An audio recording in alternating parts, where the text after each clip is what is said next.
हमने इंडिया को हर जगह पे आइडियलाइज नहीं करना। इंडिया जो भी है दोस्त जरूर है, पड़ोसी मुल्क जरूर है, हमारा दोस्त नहीं बन सकता, हमारा दुश्मन है। हर जगह पे उसने हमें बैकफुट पे लाने की कोशिश की है। वहाँ पे जो मजालम है सब कुछ है।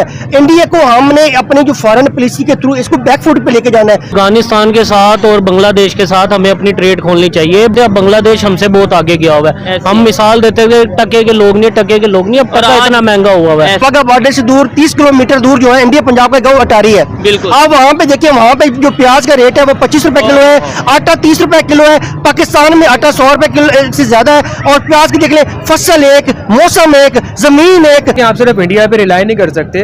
नहीं, मैं ये नहीं कह रहा सिर्फ इंडिया, लेकिन इंडिया की आपको ऑप्शन के तौर पे हम ले सकते हैं या नहीं। जितने भी हमारे नेबर्स हैं ना, उन सबके साथ अच्छे ताल्लुकात होने चाहिए डेफिनेटली। जो इंडिया की सियासतदान है उन्होंने एक बात पे एग्री कर लिया है कि जो भी हो उन्होंने इकोनॉमी पे सियासत नहीं करनी। पाकिस्तान में खुदा न खास्ता अगर इंडिया इतना ही अच्छा होता तो हमने आजादी क्यों लेनी थी उनसे? ठीक है। क्या आज़म पागल तो नहीं था कि जो हमें डिवाइड हमने अपना अलग मुल्क लिया, हम इंडिया से अलग हो गए। तो फिर अगर पाकिस्तान भी इतना अच्छा होता तो बांग्लादेश ने क्यों आजादी लेनी थी? वो मल्टीपल रीजन है वो।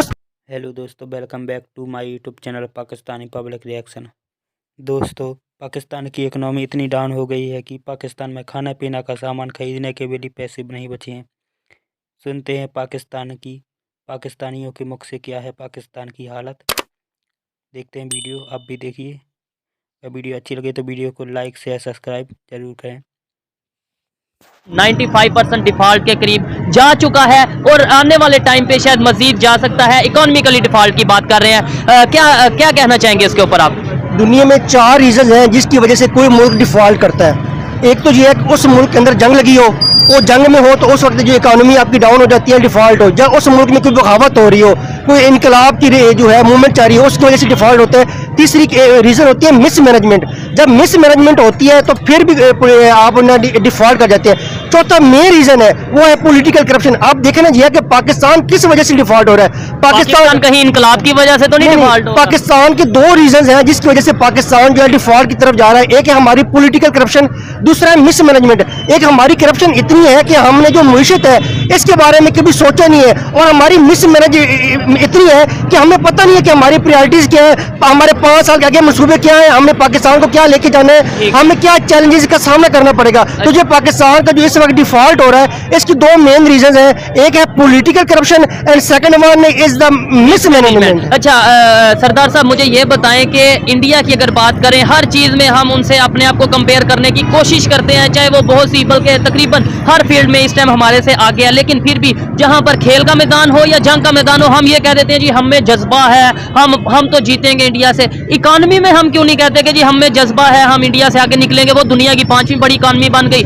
3री बनने जा रही है। उन्होंने कह दिया कि आने वाले कुछ सालों में हम 3री बड़ी इकोनॉमी बनेंगे, और हम यहाँ डिफॉल्ट की तरफ जा रहे हैं। असल में इसकी ना मल्टीपल रीजन है। जो इंडिया की सियासतदान है उन्होंने एक बात पे एग्री कर लिया है कि जो भी हो उन्होंने इकोनॉमी पे सियासत नहीं करनी। पाकिस्तान में खुदा न खास्ता हमारी जितनी सियासत होती है जी आदाद शुमार से हट के मनफी जो होती है, इकोनॉमी की सियासत होती है। अब आप रजीम चेंज देख ले, तरीके इत्मीनात देख ले, PDM के जितने भी कायदीन है, सियासी जमातें, इमरान मुखालिफ तरीके इंसाफ के, उन्होंने सियासत ही महंगाई पे की, मुशीद पे की, आदाद शुमार से। इंडिया में ऐसा नहीं है। इंडिया में इकोनॉमी भी नहीं है। इकोनॉमी पे आप किसी को मनफी सियासत कर ही नहीं सकते, आदाद शुमार पे हट के आप सियासत कर ही नहीं सकते। हाँ, अगर कोई मुस्बत पहलू है, अगर आपके पास एग्जैक्ट फिगर है तो आप जरूर हाईलाइट करते हैं कि हमारी इकोनॉमी के ये खतरात है। आप लोगों को मिसलीड नहीं करते, मनफी पहलू उजागर नहीं करते। हर दिन इंफॉर्मेशन, जहाँ पे तो हमारे मुल्क में हर डाटा कोर्ट होता है, जो भी हिज़्ब मुखालफ की सियासत होती है, मुखालफीन होते हैं, जो इस वक्त मुखालफ सियासतदान होते हैं, जो इक़्तिदार में नहीं होते, वो अपना मनफी प्रोपेगेंडा करते हैं जी। अब आप देख लें कि जो इमरान खान के खिलाफ जो तरीके इत्मीनात थी, नो डाउट सियासतदानों ने की, आवाम को कन्विंस करने के लिए कहा कि हम महंगाई के लिए कर रहे हैं। अब आप ये देखें, पाकिस्तान से दूर, लाहौर वाघा बॉर्डर से दूर 30 किलोमीटर दूर जो है इंडिया पंजाब का गाँव अटारी है। बिल्कुल। अब वहाँ पे देखिए, वहाँ पे जो प्याज का रेट है वो 25 रुपए किलो है, आटा 30 रुपए किलो है। पाकिस्तान में आटा 100 रुपए किलो से ज्यादा है, और प्याज की देख ले, फसल एक, मौसम एक, जमीन एक, जिम्मेदार 30 किलोमीटर का 30 किलो फर्क क्या है? प्रायोरिटीज का फर्क है, एहसास का फर्क है। इंडिया वालों की क्या प्रायोरिटीज है, हमारी क्या प्रायोरिटीज? उनकी प्रायोरिटीज है। पहले वहाँ इंडिया में जो पहले था गुर्बत बहुत हाई लेवल पे थी। अब बांग्लादेश देख ले, वो पाकिस्तान से बहुत आगे निकल चुका है। बांग्लादेश ने हमने 71 से आज़ादी हासिल की, वो पाकिस्तान से बहुत आगे निकल चुका है। इंडिया में अब जो प्रायोरिटीज उनकी सेट हो रही है वो है गरीब को तहफ़्फ़ुज़ देना, गरीब का चूल्हा बंद नहीं होने देना। अब पाकिस्तान में प्रॉब्लम क्या आ रहा है, हम पाकिस्तान की प्रायोरिटीज क्या है? अब पाकिस्तान में देखिए, अल्लाह ने करे, मेरी फिर दुआ है, अल्लाह ने करे, अल्लाह ने करे, अल्लाह ने करे पाकिस्तान डिफॉल्ट करता है तो सबसे ज्यादा मेन क्राइसिस होता है अनएम्प्लॉयमेंट का। अनएम्प्लॉयमेंट होनी है, जब गवर्नमेंट के पास सैलरीज देने के पैसे नहीं होने तो उसने क्या, गवर्नमेंट सेक्टर भी अनएम्प्लॉयमेंट होनी है, प्राइवेट सेक्टर भी अनएम्प्लॉयमेंट होनी है। इसका बचना कैसा है? बचना कैसे? अच्छा मुझे ये बताएं कि देखें, आपने खुद बोला कि वो उन्होंने जो इंडिया वाले हैं वो अपनी जो गरीब पब्लिक है उनके ऊपर ध्यान दे रहे हैं, फोकस कर रहे हैं। उनकी प्रायोरिटी ये है कि उन्हें बिजनेस करके दिया जाए या उन्हें जॉब दी जाए। इस टाइम पे जब पाकिस्तान के साथ बड़े बड़े कंट्री जो से ट्रेड करने, अभी रिसेंटली रशिया ने बोला हम आपको जो से ऑयल नहीं देंगे, और दूसरे कंट्री जो से वो कहते हैं अगर आपने हमारे साथ ट्रेड करनी है तो नेट कैश पे करें। ठीक है, इस टाइम पे हमें इंडिया बचा सकता है, मतलब अगर हम अपना थोड़ा सा झुकाव लाएं इंडिया की तरफ और थोड़ा सा हम उनके साथ ट्रेड को स्टार्ट करें, जो हम रिज्यूम करें ट्रेड को, तो हमें फायदा हो सकता है या नहीं? हमारे रिलेशन भी, दो फायदे होंगे, रिलेशन भी नेबर के साथ अच्छे हो जाएंगे और हमारा जो सा हम जो डिफॉल्ट होने से भी शायद बच जाएंगे। महंगाई भी, आपने बोला 30 किलोमीटर दूर हम इतनी सस्ती चीजें देख रहे हैं और यहाँ पर उसे 3 गुना महंगी देख रहे हैं, तो हमें फायदा होगा। सर इस वक्त जो भी देखे, चाहे इंडिया है, अमेरिका है, सऊदी है, यूए, कोई भी मुल्क ले ले जिसने पाकिस्तान को आगे कोई प्रोटेक्शन देनी है, उसका वैध हल जनरल इंतखाबात है। अब जो मौजूदा गवर्नमेंट है इसके शॉर्ट टर्म टर्नओवर रह गया, लीगल तौर पे भी देखिए। आप मुझे बताएं, जिस गवर्नमेंट के पास 5-6 महीने के सिर्फ टर्म रह गई है, उससे बड़े मुल्क कैसे प्रोजेक्ट की बात करेंगे, कैसे इन्वेस्टमेंट की बात करेंगे? चले 5 माह बाद अगर देखा जाए कोई भी गवर्नमेंट आती है, ये भी आपने बात ठीक किया कि 4-5 माह रह गए अभी, तो कोई भी कंट्री शायद इस तरीके से हमारे साथ नहीं आएगा। लेकिन जब इलेक्शन होते हैं, इलेक्शन के बाद कोई भी गवर्नमेंट आती है तो क्या उसे इंडिया के साथ ट्रेड बहाल करनी चाहिए, रिज्यूम करनी चाहिए, रीस्टार्ट करनी चाहिए या नहीं? देखिए, हमें इंडिया के साथ जो ट्रेड है इसके मल्टीपल रीजन है। सबसे पहले हमने अपना दिफा देखना है, तजारत हमारी सेकंड पे आती है। हम अगर अपनी इकोनॉमी को स्टेबल कर ले, हमें इंडिया की जरूरत ही नहीं पड़नी। इकोनॉमी को अगर स्टेबल करने के लिए हमें इंडिया की जरूरत पड़े तो सर हमें इंडिया की जरूरत पड़ ही नहीं सकती। हमारे पास नेचुरल रिसोर्सेज है, सब कुछ है। हम पहले खुद जरिए मुल्क है, तो फिर हम क्यों गंदम किसी से ले रहे हैं? क्यों हमारी प्रायोरिटीज नहीं है। हमने अर्बन डेवलपमेंट नहीं की, हाउसिंग सोसाइटीज आप देखें, हर जगह पे हाउसिंग सोसाइटीज बनी, हमें नहीं पता, हमने फिक्स नहीं किया कितने रकबे पे हमने हाउसिंग सोसाइटीज बनानी है, कौन से रकबे पे हमने ज़राअत करनी है। कोई प्लानिंग नहीं पाकिस्तान की। सबसे पहले इंतखाबात नहीं है, सबसे पहले इंतखाबात है। जब इंतखाबात हो, नीम जमात है, और उसके बाद जितने भी सियासतदान हैं उनको सबसे पहले इंतखाबात से जानने से पहले एक मुआशी जो नेशनल इकोनॉमी पॉलिसी है उस पर दस्तखत करने हैं कि जो भी हुकूमत आएगी, कि जो मुखालिफ सियासतदान हो गए, जो एस्टेब्लिशमेंट के अलावा अगर बात की जाए जो अपोजिशन में होंगे, जो अपोजिशन के सियासतदान होंगे, वो जो भी होगा, चाहे नून लीग की हुकूमत है, दोबारा पीटीआई की है, पीपल पार्टी की है, जो भी अपोजिशन के सियासतदान होंगे, मुखालिफ सियासतदान होंगे, वो मुआशरत में सियासत नहीं करेंगे,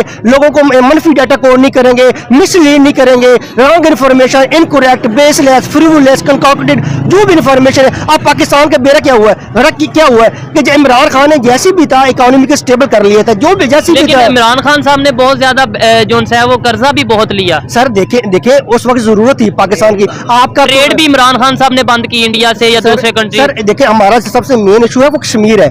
कश्मीर हमारी जो है वो हमारी बैकबोन है। कश्मीर पे हम बैकबोन कहते हैं, कभी शाहरा कहते हैं, लेकिन चले शाहरा समझे या बैकबोन समझे, आपको पता है कि जिस कश्मीर की हम बात करते हैं वो हमारा सबसे बड़ा इशू है। वहां पर कितनी डेवलपमेंट हो रही है, हम उसकी फिक्र करने के चक्कर में हम खुद इतना पीछे चले गए हैं, वो हमारे से आगे चला गया है। सर वो जो कश्मीर चला गया वो नो डाउट एक अलग बात है। आपको पता है कितनी डेवलपमेंट हो रही है? सर हम जो पीछे है इस वक्त, हम जो है ना अपनी पॉलिटिकल लीडर्स की नहली की इनकम्पिटेंसी की वही बात कर रहा हूँ कि हम जब इंडिया के साथ, मेरी एक मिनट, जब इंडिया के साथ ट्रेड की बात आती है हम कहते हैं नहीं हम ट्रेड नहीं करेंगे, हम कश्मीर को लेंगे। और भाई कश्मीर, आपको पता है वहां पर कितनी डेवलपमेंट हो चुकी है। आप मेरे से मतलब शायद ज्यादा नॉलेज रखना चाहते हैं। जो इंडिया के पास कश्मीर है उनकी बात कर रहा हूँ मैं, बिल्कुल मकबूजा कश्मीर की बात कर रहे हैं। हमने देखे ना जो मकबूजा कश्मीर है, इसके मल्टीपल रीजन है। इसके एक तो ये है कि हमने इसका जो इंडिया है वहाँ पे जो मुजालिम होते हैं, हमने अक़वाम मुत्तहिदा में बताना होता है कि हमने इंडिया को हर जगह पे आइडियलाइज नहीं करना। इंडिया जो भी है, दो जरूर है, पड़ोसी मुल्क जरूर हमारा दोस्त नहीं बन सकता, हमारा दुश्मन है। हर जगह पे उसने हमें बैकफुट पे लाने की कोशिश की है, वहाँ पे जो मजालम है सब कुछ है। इंडिया को हमने अपने जो फॉरेन पॉलिसी के थ्रू इसको बैकफुट पे लेके जाना है। जो कश्मीर में मजालम, हमारी सोच ये रहेगी कि हमने उसे बैकफुट पे लेके जाना है, हमने इंटरनेशनल फॉर्म्स पे, प्लेटफॉर्म्स पे उसके मतलब उसके खिलाफ बात करनी है, तो फिर शायद वो तो अपनी जगह पे चल रहा है, अपने रास्ते पे चल रहा है, इंडिया वाले चल रहे हैं, हम मानते हैं, बल्कि मानने पे मजबूर हैं। शायद हम पहले ना मानते, लेकिन अब दुनिया मान रही है तो हम भी मानने पे मजबूर हैं कि उनकी इकॉनमी बहुत तेजी से ग्रो कर रही है, दुनिया के टॉप पावरफुल। असल में प्रॉब्लम क्या हुआ है कि इंडिया ने कैसे ग्रो किया। 2001 के बाद जो अमेरिका में हुआ अटैक्स हुए, उसके बाद जो प्रॉब्लम हुआ 2001 के बाद पाकिस्तान के अंदर दहशतगर्दी की लहर इतनी फैली कि कोई भी इन्वेस्टर जो था पाकिस्तान में इन्वेस्ट करने के लिए तैयार नहीं था।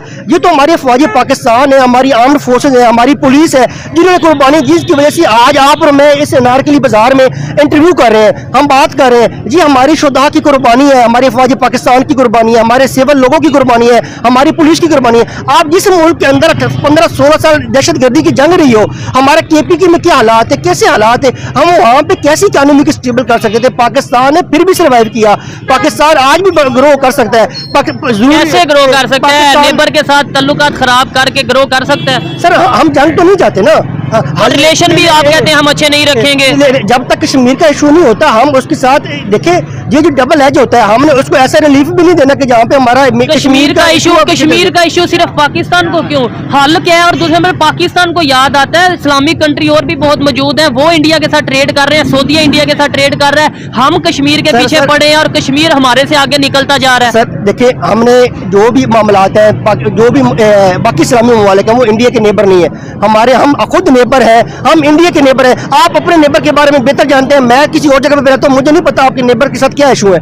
हमने अपने नेबर के साथ देखना है, डिप्लोमेटिकली देखना है, तजारती तौर पे देखना है, हमने देखना है हमने किस सतह पे उसके साथ जाना है। अब आके हम बात करते हैं पाकिस्तान में जितना जल्दी हो सके खुदारा जो भी लोग मेरी आवाज सुन रहे हैं वो आवाज उठाएं कि इलेक्शन करवाएं, ताकि पाकिस्तान के जितने मसाइल है, परेशानी जरूर है पाकिस्तान की, इस मसाइल की मायूसी नहीं है कि पाकिस्तान बेहतर हो सकता है और बहुत ज्यादा आगे निकल सकता है। इसके बाद इलेक्शन है। ठीक है, इलेक्शन है। आपसे भी थोड़ी सी बात करते हैं। मैं नजीर साहब से, सरदार साहब से बात कर रहा था कि 95% ऑलमोस्ट बैंक करप्ट होने वाला है, फाइनेंशियली डिफॉल्ट होने वाला है पाकिस्तान, जो कि अनाउंस नहीं किया जा रहा। रीजन क्या है? हम क्यों, मतलब हमारे पास पैसे खत्म हो चुके हैं पाकिस्तान के पास, आप इसकी वजह बताएं, क्या वजह है? वजह ये है कि इसमें साबिका हुक्मरान जो है वो तो चोर थे यार, चोर थे। और उसने बाहर पैसा वो पड़ा है। ठीक है जी, आपने ये बोला चोर थे। आप इसको वाइंड अप, हम अगर बात को करें तो किस तरीके से वाइंड अप करें? एक तो ये है कि नेबर के साथ हम रिलेशन कैसे बेहतर करें, दूसरी तरफ हम इंडिया के साथ अगर बात करें, क्योंकि देखिए हमारा नेबर कंट्री है, इवन हमें अगर हम अपने नेबर्स के साथ रिलेशन नहीं बेहतर रख सकते तो हम इंटरनेशनल कैसे रिलेशन बेहतर करेंगे? हमें क्या वो, अगर हम उनके साथ थोड़ा सा झुकाव करते हैं, थोड़ा सा टेबल टॉक करते हैं, तो हमें वो कुछ ना कुछ फैसिलिटेट करेंगे, कुछ ना कुछ सहूलत प्रोवाइड करेंगे कि हम बैंक करप्ट होने से बचे, हम डिफॉल्ट होने से बचे। सर पहली बात ये रखे, अच्छे रिलेशन कभी कोई भी सियासतदान हो उसने मना नहीं किया कि इंडिया के साथ पॉजिटिव रिलेशन, गुड रिलेशन। अगर इंडिया इतना ही अच्छा होता तो हमने आज़ादी क्यों लेनी थी उनसे? ठीक है, क्या आज़म पागल तो नहीं था कि जो हमें डिवाइड, हमने अलग मुल्क लिया, हम इंडिया से अलग हो गए। तो फिर अगर पाकिस्तान भी इतना अच्छा होता तो बांग्लादेश ने क्यों आज़ादी लेनी थी? वो मल्टीपल रीजन है, वो उस पर हम नहीं जाते, बांग्लादेश की सियासत पे नहीं जाते। क्या आज़म के जो हमारा जो दो कौमी नजरिया था, एक उसकी वजह से हमने जो है अपनी आज़ादी ली। इंडिया से कोई भी सियासतदान हो, कोई भी शहरी हो, इंडिया से कोई भी सियासतदान हो, कोई भी शहरी हो, वो बुरे तल्लुकात नहीं चाहते। एक पॉजिटिव रिलेशन है, बराबरी की सतह पर तल्लुकात है। लेकिन इसका मतलब ये नहीं है कि जब हम इंडिया के साथ अच्छे रिलेशन करते हैं तो वो कश्मीर के ऊपर जो है एक अपने कब्जे की बात कर देता है, वीटो पावर की बात कर देता है। हमने बैलेंस ऑफ पावर भी रखना है। बिल्कुल, बैलेंस ऑफ पावर की तो मैं भी हक में हूँ कि हमें इक्वालिटी के बेसिस पर रिलेशन रखने हैं। ठीक है, ये बताएं, आपने बोला कायदे आज़म पागल तो नहीं थे जिन्होंने अलहदा पाकिस्तान बनाने की मतलब वो एक जिद्दोजहद शुरू की और फिर अलहदा पाकिस्तान बनाया। तो क्या पाकिस्तान के बनाने के लिए जो कायदे आज़म के ख्वाब थे, जो कायदे आज़म ने जिस मकसद के लिए पाकिस्तान बनाया था, इस्लामिक रियासत के लिए बनाया था, इसके अलावा ये बनाया था दुनिया पे हम राज करेंगे, पाकिस्तान दुनिया में अपना नाम रखेगा, तो क्या कायदे आज़म की जो ख्वाहिशात थी वो हमने पूरी कर दी? सर देखिए अल्हम्दुलिल्लाह अल्हम्दुलिल्लाह, अगर आप इस पहलू पे देखें ना तो पाकिस्तान बहुत बेहतर है। जब अब 1947 में देखें तो आज के हालात देखें तो पाकिस्तान नो डाउट हमारे यहाँ प्रॉब्लम जरूर नहीं है, आज भी प्रॉब्लम है, ये नहीं है कि पाकिस्तान जो है इसमें प्रॉब्लम नहीं है। हम आज भी पाकिस्तान इस्लामी दुनिया की पहली एटमी पावर है। एटमी पावर बात है, इसके अलावा अगर आप पहले की बात करें और आपकी बात करें, पहले हम एशियन टाइगर कहलवाते थे, आपको मेरे से मतलब 60s में हम एशियन टाइगर्स कहलवाते थे, और आज हम शायद उसमें वैध रीजन ये है कि हमारे यहाँ करप्शन बहुत ज्यादा है।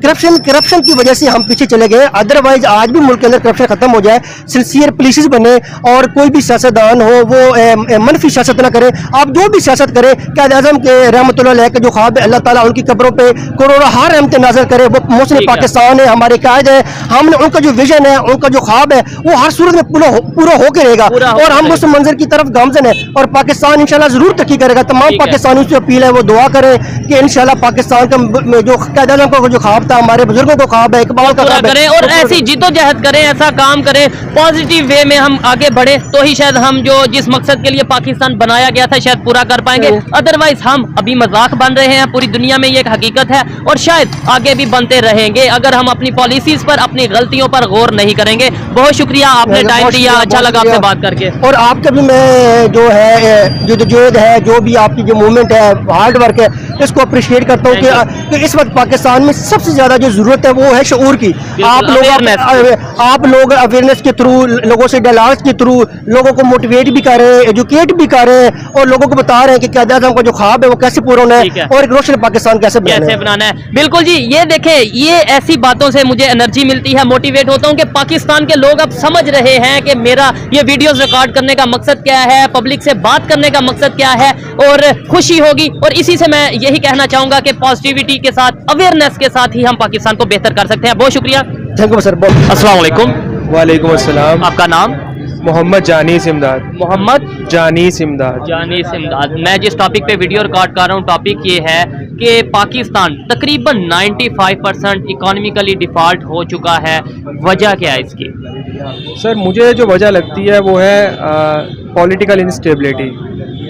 ठीक है, तो मेरी नज़र में एक वजह पॉलिटिकल इंस्टेबिलिटी है। ठीक है, अच्छा मुझे ये बताएं, हम कोई भी फील्ड हो, चाहे जंग का मैदान, चाहे क्रिकेट का या स्पोर्ट्स का, मतलब खेलों का मैदान हो, हम ये कहते हैं पाकिस्तान में जज्बा बहुत है। ये भी एक डायलॉग हमारा है कि पाकिस्तान में टैलेंट बहुत है। इकॉनमी के मैदान में हमारा टैलेंट कहाँ जाता है, हमारा जज्बा कहाँ जाता है? इकॉनमी में हम क्यों नहीं ग्रो कर पा रहे? देखो बात ये है कि आज से 6 महीने पहले पाकिस्तान की इकॉनमी फ्लरिशिंग इकॉनमी थी, हम ग्रो कर रहे थे, हमारा जो ग्रोथ रेट था इकॉनमी का वो 6% के ऊपर स्टैंड कर रहा था। और उसके बाद ये एक, मैं खैर पॉलिटिकल एंगल इसको नहीं दूंगा, लेकिन आपको पता है कि एक चेंज हुआ रिजीम और उसके बाद एक ऐसी हुकूमत आ गई जिसके ऊपर अवाम का ट्रस्ट नहीं है। ठीक है, मुझे तो ऐसा क्या आपको लगता है ये जो भी सारा सीन है, हम जो 95% डिफॉल्ट हो चुके हैं, सिर्फ ये 6 माह का कसूर है? उससे पीछे कुछ भी नहीं था, पीछे सब ठीक था? नहीं यार, पॉलिसीज़ तो खैर आप 6 महीने का तो नहीं कह सकते, पॉलिसीज़ तो हमेशा लॉन्ग टर्म पॉलिसीज़ होती हैं, लेकिन मुझे ऐसा लगता है कि इन 6 महीनों में ना हमारे पास कोई रोड मैप नहीं है। ठीक है, देखिए इन्वेस्टर वो हमेशा वो रोड मैप देखते हैं, यानी आपकी जो प्लानिंग क्या है, फ्यूचरिस्टिक प्लानिंग क्या है। ठीक है, तो अगर हम इन्वेस्टर्स को ग्रैब करना चाहते हैं तो मुझे ऐसा लगता है कि सिक्योरिटी भी देखते हैं। Yes definitely we have to show them something कि हमारे पास प्लानिंग है और आगे हमारा ग्रोथ रेट इंक्रीज कर रहा है या उसके पॉलिटिकल स्टेबिलिटी है, तो सारी चीजें मैटर करती हैं। तो इन्वेस्टर मुझे लगता है कि पाकिस्तान को छोड़ा है, काफी कंपनीज छोड़ रही हैं, छोटी कंपनियां बंद हो रही हैं, जॉबलेसनेस है। और ये इस कंडीशन में क्या आपको लगता है, इंडिया की अगर बात करें, ग्रोइंग इकॉनमी है, फास्टेस्ट ग्रोइंग इकॉनमी है, दुनिया की 5वीं नंबर पे इस टाइम है और उनका ये क्लेम है कि हम आने वाले कुछ सालों में दुनिया की 3रे नंबर पे बड़ी इकॉनमी बन जाएंगे। इस टाइम पे हमारा जो नेबर इंडिया है, हमें उसे सपोर्ट की, हेल्प की ज़रूरत है क्या? वो हम अगर थोड़ा सा झुकाव करें, थोड़ा सा टेबल टॉक करें, तो वो हमें डिफ़ॉल्ट होने से बचा सकता है या नहीं? अरे देखिए, आप सिर्फ इंडिया पे रिलाई नहीं कर सकते। नहीं, मैं ये नहीं कह रहा सिर्फ इंडिया, लेकिन इंडिया की आपको ऑप्शन के तौर पे हम ले सकते हैं या नहीं? जितने भी हमारे नेबर्स हैं ना, उन सबके साथ अच्छे ताल्लुकात होने चाहिए डेफिनेटली, और ये बहुत इंपॉर्टेंट है बिकॉज जब आपकी इकॉनमी उसी सूरत में ग्रो कर सकती है जब आपके नेबर्स के साथ आपके in terms of export, trade बेहतर हो, वो रिलेशन बेहतर हो, तो ये एक बहुत इंपॉर्टेंट फैक्टर है। तो हमें ट्रेड रिज्यूम करनी चाहिए इंडिया से? जी बिल्कुल रिज्यूम करनी चाहिए। ठीक हो गया, बिल्कुल रिज्यूम करनी चाहिए। ठीक है। क्या ऐसा किया जाए, हमारी यूथ की अगर बात करें या गवर्नमेंट की ऐसी बात करें कि हमें कैसे अपनी पॉलिसीज को बेहतर करने की जरूरत है? क्या ऐसा करें कि हम अपने पाँव पर खड़े हो सकें, इंटरनेशनल लेवल पे अपने इमेज को बेहतर कर सकें, डिफॉल्ट होने से, फाइनेंशियली डिफॉल्ट होने से बच सके? क्या ऐसा किया जाए? मुझे तो लगता है कि पब्लिक को ना कॉन्फिडेंस देने की बहुत ज़्यादा ज़रूरत है। पॉलिटिकल पार्टीज़ को मिलकर बैठना चाहिए और एक पॉइंट के ऊपर मुतफक्का एक लाए अमल बनाना चाहिए। ठीक है। जब तक ये कन्फ्यूजन की एक स्टेट रहेगी ना, तो आप एक पॉइंट के ऊपर सबको यूनाइट नहीं कर सकते। और ये कन्फ्यूजन ही मुझे लगता है कि सबसे बड़ा रीज़न है पॉलिटिकल इंस्टेबिलिटी का। और ये जो, और दूसरी बात ये है कि बार बार ये कहना कि मुल्क डिफ़ॉल्ट हो रहा है, ये भी कोई, इसका भी हमें कोई फ़ायदा नहीं हो रहा। नहीं, फायदा तो नहीं हो रहा, लेकिन जो सच है उसे भी तो सामने लाना है कि नहीं? हाँ, डेफिनेटली आपको एक वरीज है या कंसर्न है अपने वो शो करने चाहिए। ठीक है। लेकिन बार बार इस चीज़ को पॉइंट आउट करना कि मुल्क डिफ़ॉल्ट हो रहा है, अभी ऐसी मुझे नहीं लगता कि कोई ऐसी सिचुएशन है कि अगले एक हफ्ते में या 2 हफ्ते में कि बिल्कुल ही कोई भट्टा बैठ जाएगा, डिफ़ॉल्ट की तरफ चले जाएंगे। ठीक है। हम अभी भी स्टेबल, हम इसको संभाल सकते हैं। नो डाउट संभाल सकते हैं, लेकिन संभाला तभी जाएगा जब अभी भी हम अपनी पॉलिसीज को बेहतर कर लेंगे। बहुत शुक्रिया, अच्छा लगा आपसे बात करके। अस्सलाम वालेकुम। वालेकुम अस्सलाम। आपका नाम? यूसुफ असलम। आपका नाम? हमजा भट्टी। हमजा भट्टी। और यूसुफ भाई, क्या करते हैं आप? सर हम रियल स्टेट का काम करते हैं। रियल स्टेट का काम करते हैं। आपको ये पता होगा कि पाकिस्तान तकरीबन 95% के करीब, 95 to 97% के करीब डिफॉल्ट की तरफ जा पहुंचा है, फाइनेंशियली डिफॉल्ट की तरफ। मुझे बताएं इसका जिम्मेदार कौन है? सबसे पहले तो ये बताएं। सर इसका जिम्मेदार तो तमाम वो गवर्नमेंट के हल्के हैं जो इस टाइम पहले भी गवर्नमेंट में रहे हैं और अब भी गवर्नमेंट में है। ठीक है। तो उन्होंने कोई पॉलिसी ऐसी बनाई नहीं है जिससे मुल्क में हम जैसे अवाम के लिए फायदा हो सके। तो इस वजह से वही जिम्मेदार है और वही लड़ी जा रहे हैं अपनी सीटों के लिए। इमरान खान को देख लें, नवाज शरीफ को देख लें, सारे अपने लिए लड़ रहे हैं। अच्छा। कोई किसी का नहीं सोच रहा, अवाम का नहीं सोच रहा, अपने पैसे भर रहे हैं, नैब के केसेस खत्म कर लिए हैं, ये सारा कुछ कर लिया है। अब वही चीज है, आप देखिए अब पेट्रोल में 10 रुपए कमी की है, क्या फायदा है अवाम को? कोई फायदा नहीं है। कम से कम 50 से 60 रुपए कम होना चाहिए था, जिसमें 10 रुपए करके इन्होंने लॉलीपॉप दे दिया हमें, हुकूमत को। मेरा सवाल ये है कि चाहे मैदान हो खेल का या मैदान हो जंग का, हम हर बात में ये कह देते हैं जी पाकिस्तान में जज्बा बहुत है, पाकिस्तानियों में जज्बा बहुत है, पाकिस्तान तो जीतेगा। फिर ये अपना फिनेंशियली अगर बात की जाए, इकोनॉमी के मैदान की बात की जाए, उसमें हमारा जज्बा कहाँ जाता है? उसमें पाकिस्तानियों का जो उनसा एक जज्बा और जुनून वो कहाँ जाता है? वहां पर हम क्यों नहीं अच्छा परफॉर्म कर पा रहे? सर अवाम का जज्बा देखे ना, अवाम का जज्बा अभी भी है। अवाम हमें कहेंगे ना कि हमें साथ दो, हमारे साथ लगो, हम लग जाएंगे, मगर आगे हुकूमत और हुक्मरान भी तो सही हो ना। हर कोई अपने लिए सोच रहा है। वो भी तो हमारे में सही है ना, वो कौन सा कोई अमेरिका से आके यहाँ पे हुकूमत कर रहे हैं? वो भी हम जैसे लोगों ने उन्हें मुंतखब करके पहले अवानों में बिठाया, फिर उन्होंने हमें ही पीसा है, जिसकी वजह से हम उसके जिम्मेदार हम ही ठहरते हैं। मगर ये है कि अल्लाह पाक हदायत दे उन्हें और हमारे लिए ये कुछ सोचे और हमारे लिए बेहतरी करने की कोशिश करें। इस टाइम हमें पैसे की बहुत जरूरत है। पाकिस्तान को अगर डिफॉल्ट से बचना है तो पैसे चाहिए। बहुत से कंट्रीज ऐसे हैं जो हमारे साथ ट्रेड करने के लिए राजी नहीं है जी, हमें नेट कैश पैसे चाहिए जो कि हम दे नहीं सकते। इंडिया के साथ इस टाइम पे हम अगर ट्रेड करें, हमारा नेबर कंट्री है, क्या वो हमें साथ दे सकता है? हमें इस मजबूरी, इस मुश्किल के वक्त में से हमें निकाल सकता है या नहीं? इंडिया के साथ ट्रेड का करना तो चाहिए, मगर वो हमारा साथ नहीं देंगे, हमें धकेलने की कोशिश करेंगे। दूसरी और नेबरिंग कंट्रीज हैं जिनके साथ हमें ट्रेड करना चाहिए। इनके साथ हम तो किसी के, ईरान के साथ हमारा वो तल्लुकात खराब है, अफगानिस्तान के साथ हमारे तल्लुकात खराब है, बांग्लादेश के साथ हमारे तल्लुकात खराब है। आ जाके चाइना बचता है, वो भी हमें अपनी मर्जी के मुताबिक जो उसका दिल करता है वो करवा लेता है। अफगानिस्तान के साथ और बांग्लादेश के साथ हमें अपनी ट्रेड खोलनी चाहिए। बांग्लादेश जब बना तो हो रही है, लेकिन तल्लुकात बहुत खराब है। जब बांग्लादेश हमारा साथ बना था तब बांग्लादेश के हालात कैसे थे? अब बांग्लादेश हमसे बहुत आगे गया हुआ है। हम मिसाल देते थे टके के लोग नहीं, टके के लोग नहीं, अब टका इतना महंगा हुआ है। ऐसे ही है। तो वही है ना, हमारी गवर्नमेंट अपनी सारी हमारी गलतियां जिसकी वजह से हमारे काम खराब हुए हैं। मगर करना चाहिए, सोचना चाहिए अवाम के लिए। हर मुश्किल वक्त में आते साथ देते हैं, हमने ही साथ देना है इनका। बिल्कुल, मगर वो हमारा पाकिस्तान है, हमने ही साथ देना है। लेकिन बात करें, हम हर चीज में हमें बड़ा शौक होता है। हम कहते हैं हम इंडिया से इस चीज में आके, चाहे हो या ना हो, हम कह देते हैं कि इंडिया में हम, हमारे में टैलेंट बहुत है, इंडिया में हम इस चीज से आगे, इस चीज से आगे। इकोनॉमी में दुनिया की 5वीं बड़ी पावर इस टाइम इंडिया है और उनका कहना है कि आने वाले कुछ सालों में हम 3री बड़ी हाई तीसरी पावर power बनेंगे, ठीक है। बिल्कुल। हम इस चीज में क्यों नहीं अपना गुस्सा दिखाते, इस चीज में क्यों नहीं कहते कि हमने इस चीज में इंडिया से आगे निकलना है, वहां पर हम कह देते हैं नहीं जी नहीं, उसकी बात ही ना करो। और अगर इसके बारे में देखा जाए तो हमारा सारा नौजवान हम जैसा, हम ये सोचते हैं कि हमने पढ़ाई कर ली है, ग्रेजुएशन कर लिया, मास्टर कर लिया, हम बाहर के मुल्क चले जाएं। हम अपने मुल्क के लिए नहीं सोचते। अगर हम अपने मुल्क के लिए सोचना शुरू कर देना, जो 62% अब बाहर जाने का सोच रहे हैं, अपने बिल्कुल, ये एक सर्वे हुआ जिसके अंदर ये बताया गया है कि ऑलमोस्ट 62% जो नौजवान है पाकिस्तान के, वो ये चाहते हैं कि हम किसी बाहर के कंट्री में जाकर सेटल हो जाएं। और ये पाकिस्तान की गवर्नमेंट के लिए एक सवालिया निशान है और शर्म वाली बात है। बिल्कुल ऐसा ही है। इंडिया वालों ने ऐसा क्या किया कि उनकी इकॉनमी भी बेहतर हो रही है, वो अपनी गवर्नमेंट को भी बेहतर चला रहे हैं और दुनिया में उनकी इज्जत भी है। सर, उन्होंने अपने निचले तबके को सपोर्ट किया, जिसकी वजह से उन्होंने बिजनेस अपॉर्चुनिटीज खोली, थोड़े थोड़े टैक्सों पे, छोटी छोटी उस पे कर्जे दिए लोगों को, जिन पे उन्होंने करामत करके उनको लोगों ने फायदा दिया, उनको कमा के